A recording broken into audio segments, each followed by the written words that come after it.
Welcome to ETV prime. మనం చూసాం కూటమి ప్రభుత్వం వచ్చిన తర్వాత కంపెనీల పేరుతోటి అప్పనంగా కొత్త కొత్త కంపెనీలకు ఊరు పేరు లేని కంపెనీలకి అప్పనంగా భూములు దోచిపెట్టేటువంటి విషయంలో ఒక పందేరంలాగా సాగుతోంది. విశాఖలో అలాగే కట్టబెట్టారు. ఇక లులు మాల్‌కి అయితే ఏకంగా ఆర్టీసీ స్థలాన్ని కట్టబెట్టేశారు విజయవాడలో.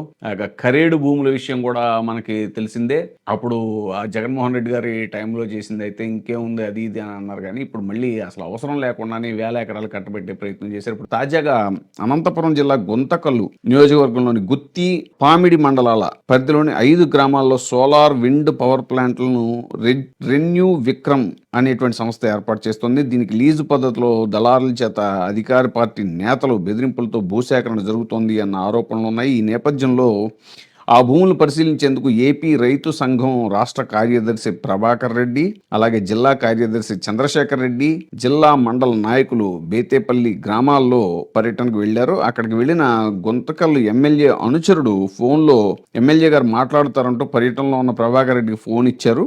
ఆయన ప్రభాకర్ రెడ్డి ఫోన్ తీసుకోగానే మీకేం పనిరా అక్కడ, గొమ్మనూరు జయరాం ఆయన ఈయన్ని ఈ రైతు సంఘం నాయకుడిని మీకేం పనిరా అక్కడ, అసలు మీరెవరు అంటూ ఆగ్రహం వ్యక్తం చేశారు. తాము రైతు సంఘం నాయకులు అని చెప్తున్నా కూడా వినకుండా ఏం పని లేదా, అక్కడి నుంచి అరగంటలో అక్కడి నుంచి వెళ్ళకపోతే వచ్చి తంతాను అంటూ బెదిరింపులకి దిగారు గుంతకల్ ఎమ్మెల్యే గొమ్మనూరు జయరాం.